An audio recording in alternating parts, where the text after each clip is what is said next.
আসসালামু আলাইকুম। আপনারা কেমন আছেন? আশা করি আপনারা সবাই ভালো আছেন। আমি কিছু ব্যবসায়িক সম্পর্কে কিছু কথা বলতে চাই। ব্যবসাটা এমন জিনিস, আল্লাহ তাআলা এই ব্যবসাটাকে হালাল ভাবে দিয়েছেন।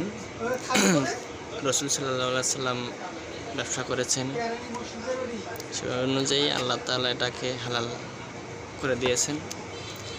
ব্যবসাটাকে এমনভাবে চালাতে হবে,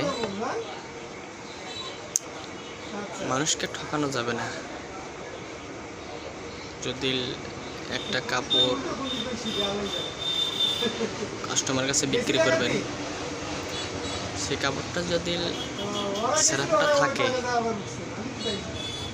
তাহলে কাস্টমারকে বলে দিতে হবে যে আপু বা ভাইয়া, আমার এই কাপড়টাতে একটু সমস্যা আছে, আপনি যদি চালাইতে পারেন তাহলে চালাবেন, না চালাইতে পারলে নিয়ে আসবেন, আবার ফেরত দেব। এইভাবে কাস্টমারকে যদি বলে দিতে পারেন, তাহলে আপনার ওই